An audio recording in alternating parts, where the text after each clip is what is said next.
اور اللہ کے نبی فرماتے وَيُحْلَقُ رَأْسُهُ، بچے کا نام رکھا جائے، 7ویں دن بچے کا عقیقہ کیا جائے اور بچے کا بال مڑوایا جائے، 7ویں دن بچے کا بال مڑوایا جائے۔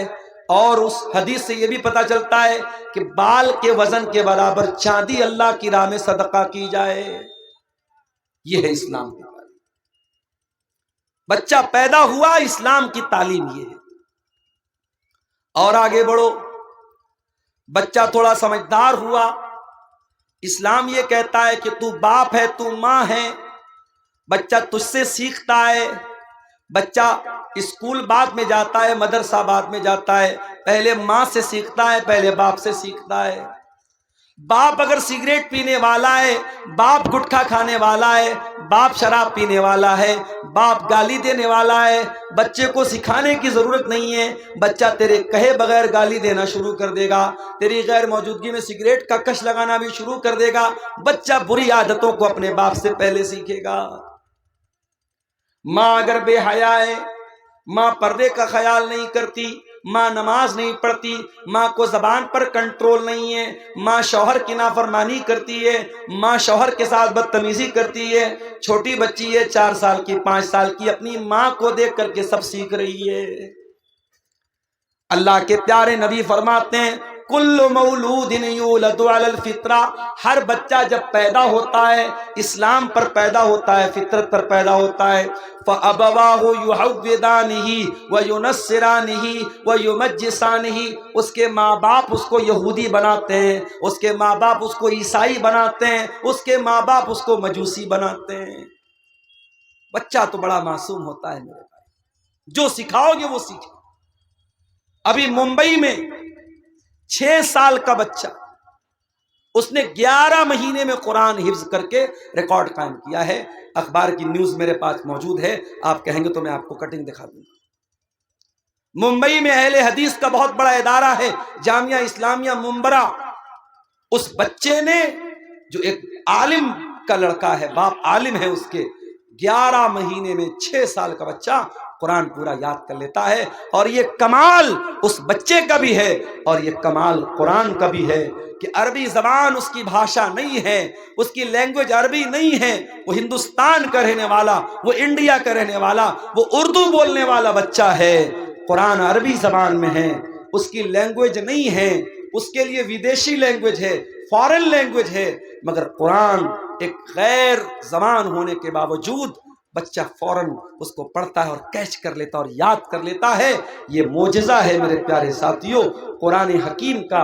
اور اسی لیے اللہ تعالیٰ قرآن میں کہتا ہے وَلَقَدْ يَسَّرْنَا الْقُرْآنَ لِلذِّكْرِ فَهَلْ مِن مُدَّكِرٍ، ہم نے قرآن کو آسان بنایا ہے یاد کرنے کے لیے، ہے کیا کوئی قرآن کو یاد کرنے والا؟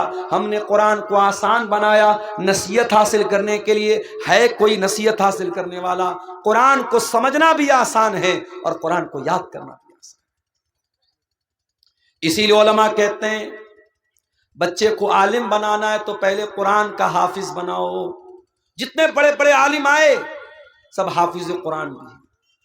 علامہ احسان الہی ظہیر، اتنے بڑے عالم مقرر ہمارے پڑوسی ملک کے، شہید ہو گئے، اللہ ان کی قبر کو رحمتوں سے بھر دے، قرآن کے حافظ۔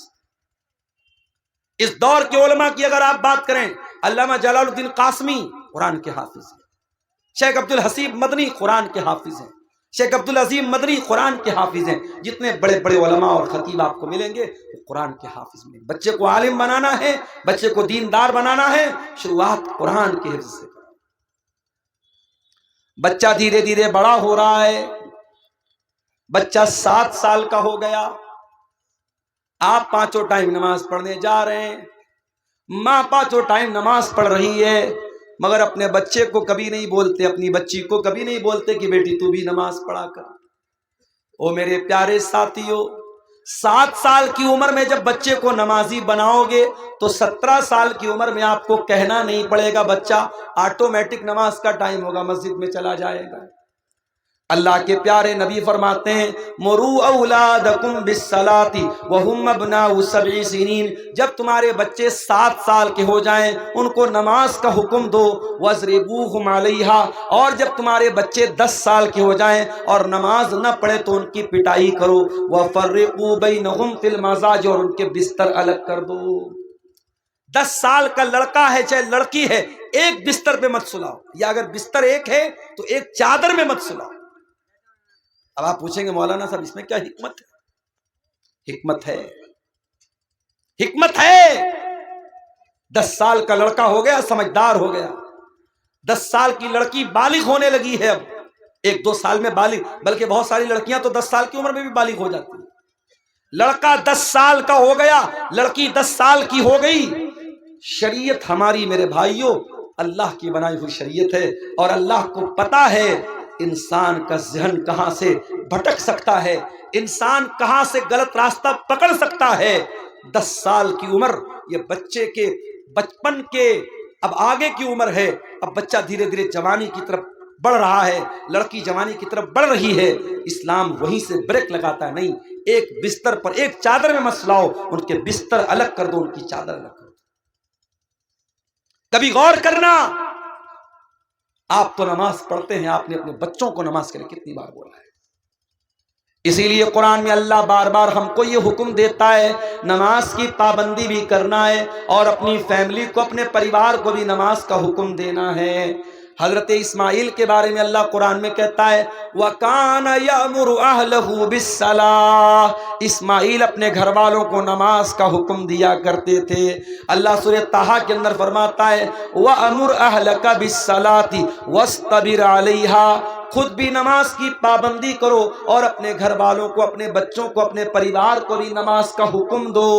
اور حدیث میں اللہ کے نبی فرماتے ہیں رحم اللہ رجلا قام من اللیل، اللہ تعالی رحمت نازل کرے اس انسان کے اوپر جو رات میں اٹھ کر کے تہجد پڑھتا ہے، قیام اللیل پڑھتا ہے، وَأَيْقَظَ امْرَأَتَهُ، اور اپنی بیوی کو اٹھاتا، اپنی اہلیہ کو اٹھاتا ہے۔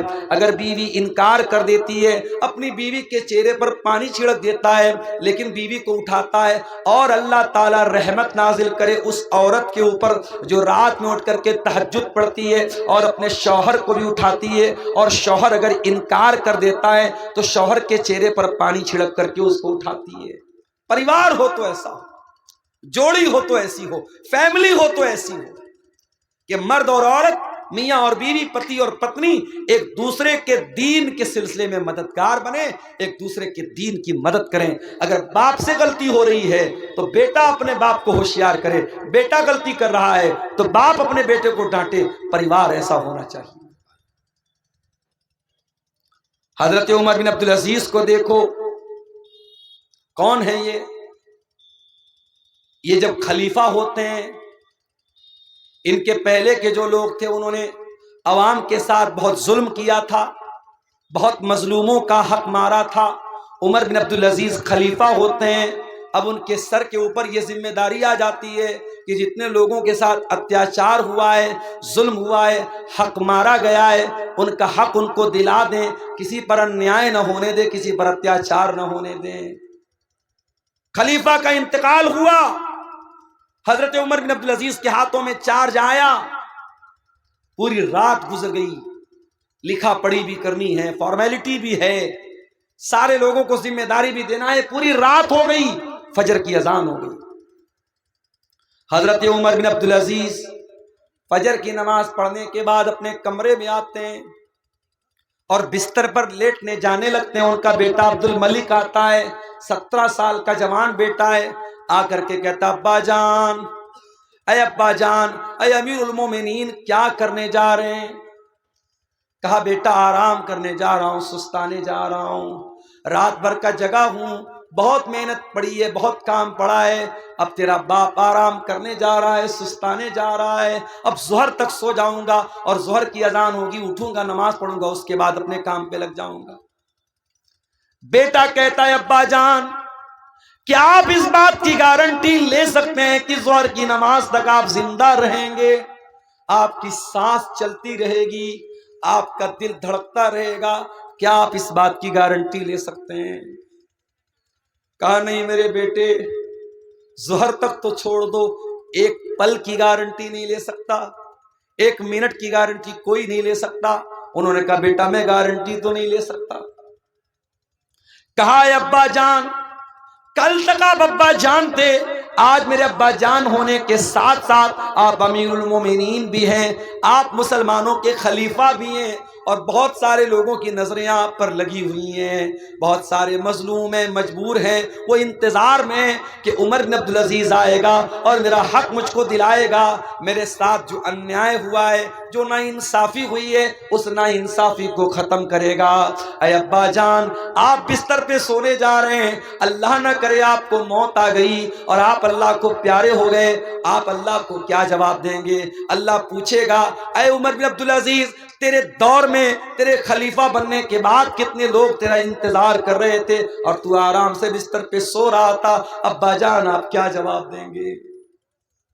حضرت عمر بن عبدالعزیز کی آنکھوں میں آنسو آ گئے۔ کہا ہے میرے بچے قریب آ جا، بیٹے کو قریب کر کے سینے سے لگایا، کہا الحمدللہ الذی اخرج من صلبی من یعیننی علی دینی، اے اللہ تیرا شکر ہے تو نے ایسا بیٹا دیا ہے جو دین کے معاملے میں اپنے باپ کی مدد کر رہا ہے۔ اے میرے بچے، میں آرام نہیں کروں گا، میں بستر چھوڑ کے جا رہا ہوں اور جا کر کے پہلے ان مظلوموں کو ان کا حق دلاتا ہوں، جن کے ساتھ انیائے ہوا ہے، اتیاچار ہوا ہے، ناانصافی ہوئی ہے، میں ان کو جا کر کے پہلے انصاف دلاتا ہوں۔ یہ ہوتا ہے پریوار، یہ ہوتی ہے ایک مسلمان فیملی۔ آج معاف کیجیے گا میرے بھائیوں، ہم اور آپ دیندار تو ہیں، مگر فیملی کو دیندار کیسے بنائیں اس کی چنتا ہم اور آپ نہیں کرتے۔ بچہ 10 سال کا ہو گیا، اسلام کہتا ہے بستر الگ کر دو، لڑکا ہو چاہے لڑکی بستر الگ کر دو، نماز نہ پڑھے تو پٹائی کرو۔ لڑکی بالغ ہو گئی، اب روزہ اس کے اوپر فرض ہو گیا، اب رمضان کا مہینہ ہے تو ماں کو یہ نہیں لگنا چاہیے ابھی تو میری بیٹی 12 سال کی ہے، ابھی تو گرمی کا روزہ ہے، بہت پریشانی ہوگی۔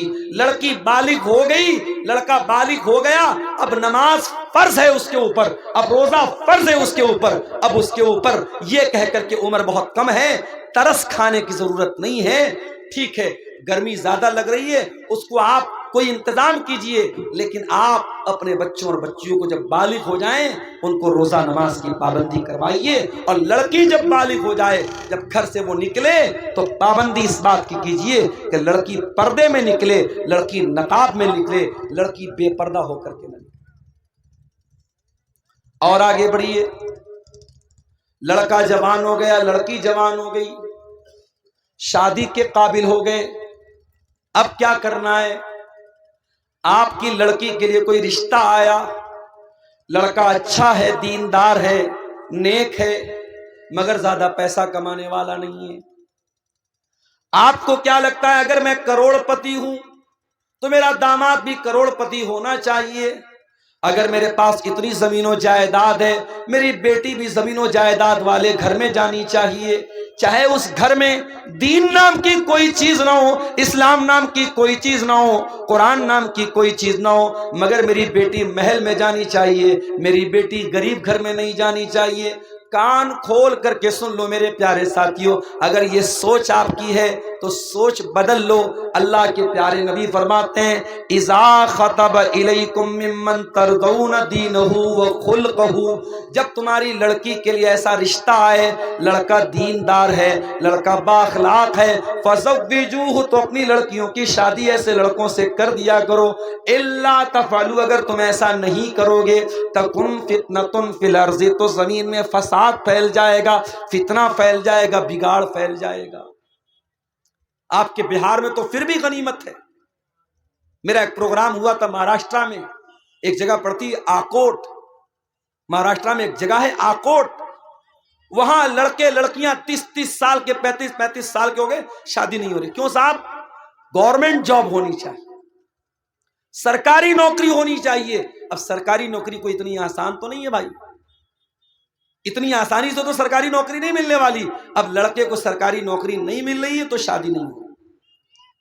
کان کھول کر کے سن لو، اولاد کے ساتھ یہ ظلم بند کرو یا نیائے بند کرو. اولاد جب شادی کے قابل ہو جائے، چاہے لڑکا ہو چاہے لڑکی، اس کی شادی کرو. اور زمین جائیداد سب یہی رہ جائے گا. اگر آپ نے اپنے لڑکی کے لیے دیندار داماد نہیں دیکھا، پیسہ دیکھا، زمین دیکھی، جائیداد دیکھی، کل آپ کو پچھتانا پڑے گا. آپ کو زمین تو مل جائے گی، جائیداد تو مل جائے گی، مگر آپ کی بیٹی جب راتوں کو روئے گی اور کہے گی اے اللہ میرے ماں باپ نے مجھے پھنسا دیا اس ظالم کے ساتھ میرا نکاح کر کے، اس وقت آپ اللہ کو کیا جواب دیں گے؟ دین کو ترجیح دو میرے بھائیوں، اور شادی میں جلدی کرو، شادی میں تاخیر کرو. اگر آپ لڑکے کی شادی کر رہے ہیں، بہو لانا چاہتے ہیں، کیسی بہو لائیں گے؟ اللہ کے پیارے نبی فرماتے تنکح المرأۃ لاربعین، عورت کی شادی ہوتی ہے تو 4 چیزیں عورت کے اندر دیکھی جاتی ہیں. لمالہا ولحسبہا ولجمالہا ولدینہا، عورت کا پیسہ دیکھا جاتا ہے، عورت کی خوبصورتی دیکھی جاتی ہے، عورت کا خاندان دیکھا جاتا ہے، اور عورت کی دینداری دیکھی جاتی ہے. آپ نے فرمایا فاظفر بذات الدین، تم دیندار عورت کو اپنے گھر میں لے کے آ جاؤ، کامیاب ہو جاؤ گے. تمہارے گھر میں دیندار بہو آئے گی، روزہ نماز کرنے والی بہو آئے گی، پردہ کرنے والی بہو آئے گی، دین سیکھنے والی سکھانے والی بہو آئے گی. آپ کے پورے گھر کو دیندار بنا دے گی. اور آپ نے خوبصورتی دیکھی، روپیہ پیسہ دیکھا، خاندان دیکھا، اور دینداری کو نہیں دیکھا، تریبتی یدا کا، تو آپ کے ہاتھ خاک میں مل جائیں گے، آپ برباد ہو جائیں گے، مٹی میں مل جائیں گے. کامیاب ہونا ہے تو دیندار عورت کو میرے بھائیوں بہو بنا کر. اور آگے بڑھیے، لڑکے لڑکی کی شادی ہو گئی، پتی پتنی کے بندھن میں بندھ گئے. اب اسلام کیا کہتا ہے؟ میاں بیوی کا رشتہ پرائیویٹ رشتہ ہے، اور پرائیویٹ کو پرائیویسی میں رکھا جائے. میاں بیوی اپنی سیکرٹ بات کسی کو نہ بتائیں. یہ بھی بڑا چلتا ہے. بعض لڑکے شادی کے اگلے دن ان کے دوست لوگ پوچھتے بتاؤ کیا کیا ہوا. لڑکیوں سے ان کی سہیلیاں پوچھتی ہیں، اور پھر وہ ساری باتیں بڑے مزے لے لے کے بیان کرتی ہیں. حرام ہے یہ چیز میرے بھائی، اللہ کے نبی نے سختی سے منع کیا ہے. میاں بیوی کا رشتہ بہت ہی پرائیویٹ رشتہ ہے. اس رشتے کی باتیں بیڈ روم کے باہر نہیں جانی چاہیے. اسی لیے اللہ تعالیٰ قرآن میں کہتا ہے ہن لباس لکم وانتم لباس لہن، تم اپنی بیویوں کے لیے لباس ہو، تمہاری بیویاں تمہارے لیے لباس ہیں. لباس جو ہوتا ہے نا، ایک تو لباس اوپر سے انسان پہنتا ہے، اور ایک لباس وہ ہوتا ہے جو انسان کی باڈی کے ساتھ اٹیچ ہوتا ہے. انسان بنیان پہنے ہوئے ہے، اب بنیان ایک پرائیویٹ چیز ہے. تو اللہ تعالیٰ نے کہا کہ میاں بیوی ایک دوسرے کے لیے لباس ہیں. اب لباس میں پرائیویسی بھی آ گئی اور لباس میں خوبصورتی بھی آ گئی. یعنی شوہر کی زندگی میں بیوی خوبصورتی بن کے آتی ہے، بیوی کی زندگی میں شوہر خوبصورتی بن کے آتا ہے، اور دونوں ایک دوسرے کے لیے پرائیویسی ہوتے ہیں، ایک دوسرے کا راز بن جاتے ہیں، ایک دوسرے کے راز کی حفاظت کرتے ہیں. اور آگے بڑھ، شادی ہو گئی، زندگی کی گاڑی آگے بڑھ رہی. اب ایسا تو نہیں ہے کہ شوہر کی ہر بات بیوی کو اچھی لگے گی، بیوی کی ہر بات شوہر کو اچھی لگے گی. کبھی تو جھگڑا ہوگا، کبھی تو مسئلہ ہوگا. قرآن کہتا اگر کبھی مسئلہ ہو جائے فَإِذُوهُنَّ، تو اے شوہرو تم اپنی بیوی کو سمجھاؤ. اگر سمجھ جائیں تو اچھی بات ہے. وَاهْجُرُوهُنَّ فِي الْمَضَاجِعِ، اگر بات چیت سے نہیں سمجھ پا رہی ہیں، پھر بھی نافرمانی کر رہی ہیں، پھر بھی بدتمیزی کر رہی ہیں، پھر بھی بد زبانی کر رہی ہیں، تو قرآن کہتا ہے بستر الگ کر دو. اگر بستر الگ کرنے سے بھی معاملہ حل نہیں ہو رہا ہے تو قرآن کہتا ہے وَضْرِبُوهُنَّ، ہلکی مار ان کو مار سکتے ہو، ہلکی چپت لگا سکتے ہو، ہلکی مار مار سکتے ہو. اسلام یہ نہیں کہہ رہا ہے اگر بیوی نے کھانے میں نمک تیز کر دیا تو طلاق دے دو، بیوی نے کپڑے پر پریس کیا کپڑا جل گیا تو طلاق دے دو. آج اسلام کے دشمنوں کو مسالہ ہم نے دیا. کل بنارس میں میری تقریر تھی اور ٹاپک یہی تھا میرا کہ اسلام عورتوں کے لیے دین رحمت ہے. اس تقریر میں نے کہا تھا کہ آج مسلمان کی حرکتوں کی وجہ سے اسلام بدنام ہو. جاؤ قرآن کی کوئی ایک آیت لا کے دکھا دو, نبی کی کوئی ایک حدیث لا کے دکھا دو جس سے یہ ثابت ہوتا ہو کہ طلاق طلاق طلاق کہہ دینے سے طلاق ہو جاتا. کھلواڑ بنا کے رکھا ہے, تماشا بنا کے رکھا ہے, اتنا مضبوط رشتہ, اس کو بس طلاق طلاق طلاق بول دیا, ختم ہو گیا. شوہر شراب پی کر کے آیا, کھانا کھانے لگا, نمک تیز ہے, مسالہ تیز ہے, جا میں تجھ کو طلاق دیتا ہوں, طلاق طلاق طلاق ہو گئی. طلاق کوئی کھلواڑ نہیں ہے میرے بھائی. طلاق کا پورا ایک طریقہ ہے, پورا ایک پروسیس ہے. اور طلاق کے پہلے اسلام یہ کہتا ہے پہلے سمجھا لو, پہلے بستر الگ کر دو, اگر ضرورت پڑے تو ہلکی مار بھی مار لو. اگر ان سب سے بھی مسئلہ حل نہ بنے, مسئلہ حل نہ ہو, تو قرآن کہتا ہے فَبَعْثُوا حَكَمًا مِّنْ أَهْلِهِ وَحَكَمًا مِّنْ أَهْلِهَا. لڑکے کے گھر والوں سے کسی ایک کو پنچ بنا لو, لڑکی کے گھر والوں میں سے کسی ایک کو پنچ بنا لو, اور دونوں پنچ مل کر کے غور کریں اور رشتے کو بچانے کی کوشش کریں. جب یہ سارے پریاس, یہ ساری کوششیں جب وفل ہو جائیں, ناکام ہو جائیں, تب اسلام کہتا ہے اب تم طلاق دے سکتے ہو. اور طلاق ایک بار میں نہیں دینا ہے, الطلاق مرتان, ایک بار نہیں 2 بار تم طلاق دے سکتے ہو. 2 بار تم طلاق دے سکتے ہو. 2 بار طلاق دینے کے بعد دوبارہ بیوی کو بیوی بنا کر کے رکھنے کا تمہیں پرمیشن ہے, اجازت ہے. لیکن دوسری طلاق کے بعد جب تیسری طلاق کا نمبر آئے گا, اس کے بعد اب رجوع کرنے کی, اب دوبارہ اس کو بیوی کی حیثیت سے اپنے گھر میں رکھنے کی پرمیشن نہیں ہے, اجازت نہیں ہے. فرمایا الطلاق مرتان, 2 مرتبہ تو طلاق دے کر کے تم بیوی کو رکھ سکتے ہو. اس کے بعد کیا ہوگا؟ فَإِمْسَاكُمْ بِمَعْرُوفٍ أَوْ تَسْرِيحٌ بِإِحْسَانٍ. اب تیسری مرتبہ یا تو بیوی کو رکھنا ہے یا چھوڑ دینا ہے. تیسری مرتبہ پھر آپ کو دوبارہ چانس نہیں ملے گا.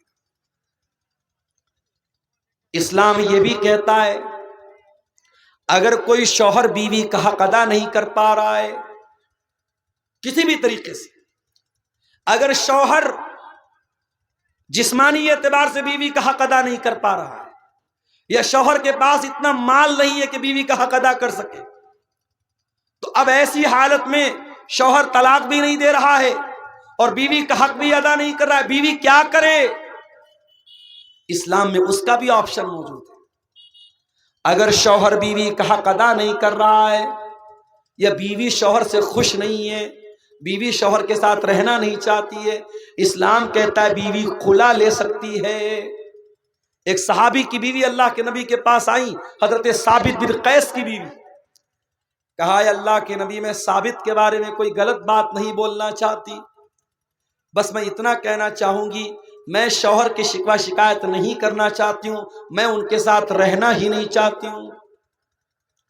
بیوی آ کر کے کہہ رہی کہ اے اللہ کے رسول میں اپنے شوہر کے ساتھ رہنا نہیں چاہتی ہوں. اللہ کے نبی نے فرمایا کہ تم نے مہر میں جو باغ لیا تھا وہ باغ تم کو واپس کرنا پڑے گا, ریٹرن کرنا پڑے گا. انہوں نے کہا ٹھیک ہے میں ریٹرن کرتی ہوں. اللہ کے نبی نے باغ شوہر کو ریٹرن کروایا اور اس کے بعد خلا ہو گیا, نکاح کو ختم کرا دیا.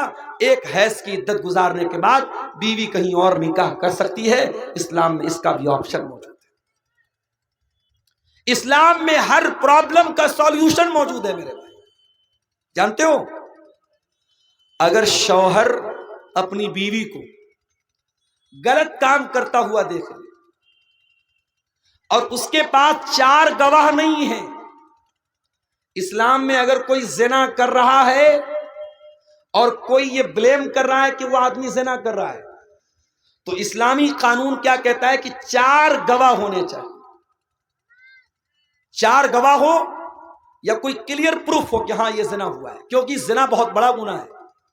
کسی کے کہہ دینے سے کہ فلاں نے زنا کر لیا زنا ثابت نہیں ہوتا. زنا اگر کسی کے اوپر زنا کا الزام لگایا جا رہا ہے, اسلام کہتا ہے 4 گواہ ہونے چاہیے. اب مان لو بیوی کو شوہر نے دیکھ لیا کہ بیوی غلط کام کر رہی ہے, اب ظاہر ہے شوہر 4 گواہ تو نہیں لا سکتا ہمیشہ, ضروری نہیں کہ اس چیز کو دیکھنے کے لیے 4 گواہ موجود ہوں. 4 گواہ نہیں ہے. اب ایک عزت دار آدمی یہ منظر دیکھنے کے بعد اپنی بیوی کے ساتھ رہنا بھی نہیں چاہتا.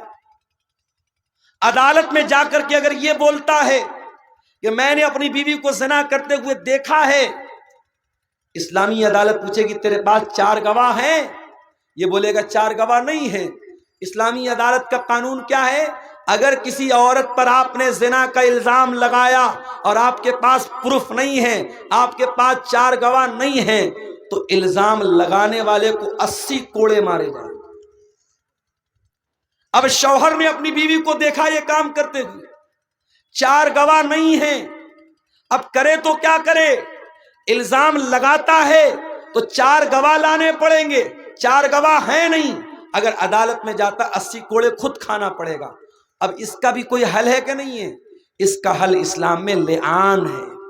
لعان کس کو بولتے ہیں؟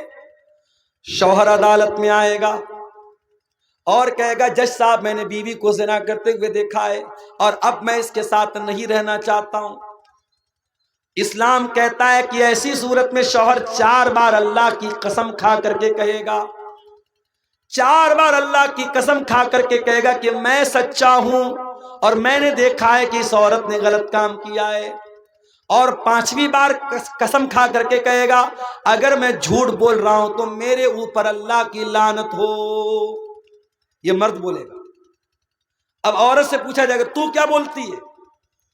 اگر عورت کہے گی کہ ہاں میں نے زنا کیا ہے، اسلامی عدالت کا قانون یہ کہتا ہے اگر عورت اقرار کر لے گی کہ میں نے زنا کیا ہے اور اسلامی ملک ہے، اسلامی عدالت ہے، اسلامی سزا ملتی ہے، تو چونکہ وہ عورت شادی شدہ ہے اس کو پتھروں سے مار مار کے ختم کر دیا جائے. لیکن عورت اگر کہتی ہے نہیں یہ جھوٹ بول رہا ہے میں نے ایسا کوئی کام نہیں کیا، تو اب عدالت میں عورت کو بھی قسم کھانی پڑے گی. اور 4 بار عورت قسم کھا کر کے کہے گی کہ یہ جھوٹ بول رہا ہے میں سچ بول رہی ہوں. اور 5ویں بار اللہ کی قسم کھا کر کے کہے گی اگر یہ سچ بول رہا ہے اور میں جھوٹ بول رہی ہوں تو میرے اوپر اللہ کی لعنت ہو. مرد الگ قسم کھائے گا، عورت الگ قسم کھائے گی، اور اس کے بعد دونوں کے رشتے کو ڈسمس کر دیا جائے گا، ختم کر دیا جائے گا. اس پروسیس کو شریعت میں لعان بولتے ہیں. شریعت میں اس کا بھی حل رکھا گیا. میرے پیارے ساتھیوں، اتنا پیارا دین اللہ تعالیٰ نے ہمیں اور آپ کو. زندگی کے کسی بھی موڑ پر اسلام نے ہمیں ادھورا نہیں رکھا ہے، اسلام نے ہمیں اندھیرے میں نہیں رکھا ہے. اسلام کے اندر ہر مشکل کا حل موجود ہے. اور آگے بڑھیے.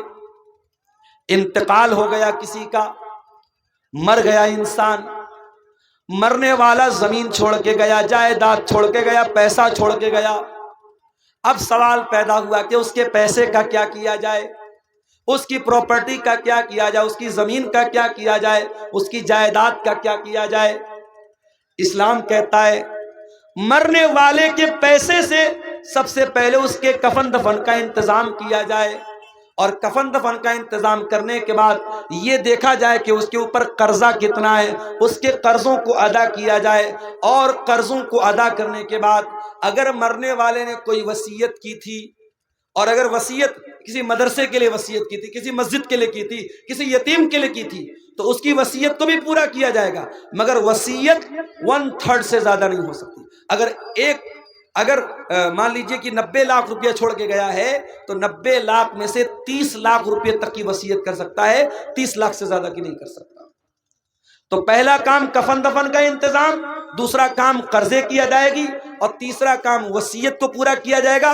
اور چوتھے نمبر پر اس کے جو وارث ہوں گے، اس کا باپ ہوگا، اس کی ماں ہوگی، اس کی اولاد ہوگی، اس کی بیوی ہوگی، جو بھی اس کے وارث ہوں گے، شریعت میں سب کا حصہ بتایا گیا. بیوی کا اتنا حصہ، اولاد کا اتنا حصہ، ماں کا اتنا حصہ، باپ کا اتنا حصہ، ان کا حق ان کو دیا جائے. مرنے کے بعد بھی اسلام نے ادھورا نہیں چھوڑا ہے. آپ کی زمین کا کیا ہوگا، آپ کے پیسے کا کیا ہوگا، اس کا بھی شریعت میں قانون رکھا گیا ہے. مرنے والے کے لیے جنازے کی نماز کا پراودھان رکھا گیا. اور کبھی آپ نے غور کیا، جب ہم جنازے کی نماز پڑھتے ہیں، سامنے جنازہ ہوتا ہے تو جنازے کی نماز میں ہم رکوع نہیں کرتے، سجدہ نہیں کرتے، ایسا کیوں؟ ہر نماز میں رکوع ہے، ہر نماز میں سجدہ ہے، مگر جنازے کی نماز میں نہ رکوع ہے نہ سجدہ، ایسا کیوں ہے میرے بھائی؟ اس لیے کہ سامنے جنازہ رکھا ہے، اور اسلام کے اندر اتنا بھی پسند نہیں کیا گیا کہ سامنے اگر جنازہ بھی رکھا ہے تو اس کے آگے سجدہ کیا جائے یا اس کے آگے رکوع کیا جائے۔ سوچو، جو اسلام جنازے کی نماز میں رکوع اور سجدہ نہیں رکھتا ہے تاکہ کسی لاش کے سامنے سجدہ نہ ہونے پائے، اس اسلام میں کسی قبر کے آگے سجدہ کرنے کی اجازت کیسے ہو سکتی؟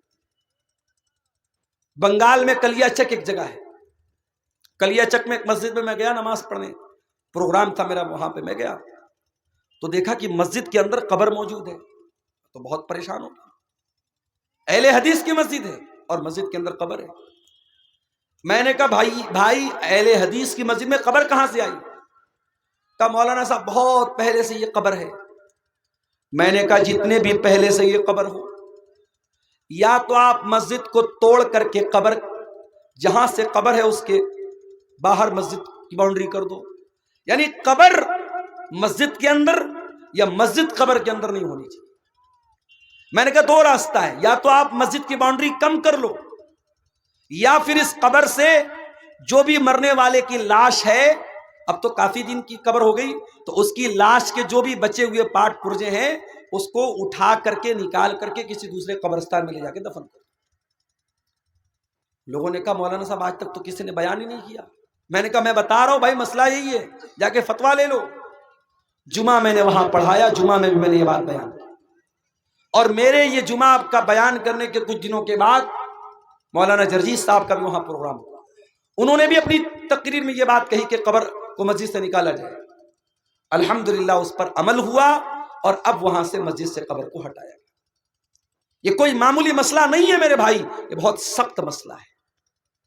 اللہ کے نبی نے اپنی وفات کے لمحات میں، اپنے آخری لمحات میں بھی کہا تھا، لعن اللہ الیہود والنصارى، اللہ کی لعنت ہو یہودیوں کے اوپر، اللہ کی لعنت ہو عیسائیوں کے اوپر، اتخذوا قبور انبیائہم مساجد، انہوں نے اپنے نبیوں کی قبروں کو مسجد بنا لیا، سجدہ کرنے کی جگہ بنا لیا۔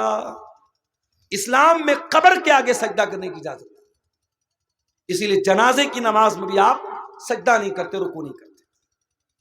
اچھا جنازے کی دعا کتنے لوگوں کو یاد ہے؟ ذرا ہاتھ اٹھا کے بتاؤ، کتنے لوگوں کو یاد ہے؟ ایمانداری سے بتانا، جھوٹ موٹ ہاتھ مت اٹھانا۔ دیکھیے اتنا بڑا مجمع ہے اور کافی لوگ ایسے ہیں جو ہاتھ نہیں اٹھا پا رہے، یہ افسوس کی بات ہے۔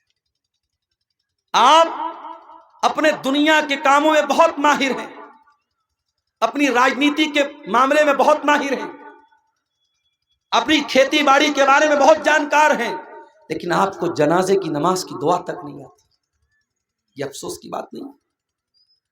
جنازے کی نماز میں اللہ اکبر کا امام صاحب نے پہلی تکبیر کے بعد سورہ فاتحہ پڑھے گا، بسم اللہ الرحمن الرحیم، الحمدللہ رب العالمین الرحمن الرحیم مالک یوم الدین، ایاک نعبد و ایاک نستعین، اہدنا الصراط المستقیم صراط الذین انعمت علیہم غیر المغضوب علیہم ولا الضالین، آمین، سورہ فاتحہ پڑھے گا۔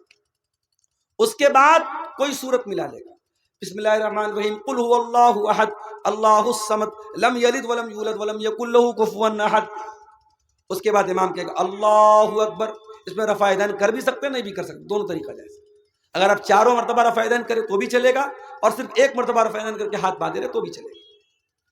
ایک بار اللہ اکبر کا سورہ فاتحہ پڑھا، کوئی سورت پڑھی، اب دوسری مرتبہ امام نے اللہ اکبر کا، اب کیا پڑھیں گے آپ؟ اللہم صلی علی محمد وعلی آل محمد کما صلیت علی ابراہیم وعلی آل ابراہیم انک حمید مجید، اللہم بارک علی محمد وعلی آل محمد کما بارکت علی ابراہیم وعلی آل ابراہیم انک حمید مجید، درود شریف پڑھا۔ پھر امام نے کہا اللہ اکبر، اب یہ تیسری تکبیر ہے، اب اس میں آپ جنازے کی دعا پڑھیں۔ جنازے کی کئی دعائیں ہیں، چھوٹی چھوٹی دعا بھی ہے، تھوڑی لمبی دعا بھی ہے۔ ایک دعا جو بہت مشہور ہے، شاید جن کو یاد ہے یہ والی دعا یاد ہوگی، اللهم اغفر لحينا وميتنا وشاهدنا وغائبنا وصغيرنا وكبيرنا وذكرنا وانثانا. اللهم من احييته منا فاحيه على الاسلام ومن توفيته منا فتوفه على الايمان. اللهم لا تحرمنا اجره ولا تفتنا بعده. یہ دعا ہے، اتنی تو کم سے کم آپ کو یاد ہونی چاہیے. اس دعا کا مطلب کیا ہے؟ اللہم اغفر لحینا، اے اللہ ہمارے زندوں کو بخش دے، ومیتنا ہمارے مردوں کو بخش دے. اللہم اغفر لحینا ومیتنا وشاہدنا وغائبنا، جو موجود ہیں ان کو بھی بخش دے، جو موجود نہیں ہیں ان کو بھی بخش دے. اے اللہ ہمارے مردوں کو بھی بخش دے، ہماری عورتوں کو بھی بخش دے، ہمارے بچوں کو بھی بخش دے، ہمارے زندوں کو بھی بخش دے، ہمارے مردوں کو بھی بخش دے. سارے لوگوں کی بخشش کی دعا کرتے ہیں آپ جنازے کے اندر. اس کے بعد آپ کیا کہتے ہیں؟ اللہم من احییتہ منا فاحیہ علی الاسلام، اے اللہ تو جسے زندہ رکھے اسے اسلام پر زندہ رکھے. ومن توفیتہ منا، اور جسے تو موت دے دے فتوفہ علی الایمان، اے اللہ تو اسے ایمان پر موت دے. اللہم لا تحرمنا اجرا، اے اللہ اس مرنے والے کے اجر و ثواب سے ہم کو محروم مت کر، مرنے والے کے ثواب سے ہم کو محروم مت کر. ولا تفتنا بعدا، اور اس کے بعد اور ایک حدیث میں یہ بھی الفاظ آئے ولا تضلنا بعدا، اس کے بعد تو ہمیں گمراہی میں مت ڈال، ہمیں فتنے میں مت ڈال.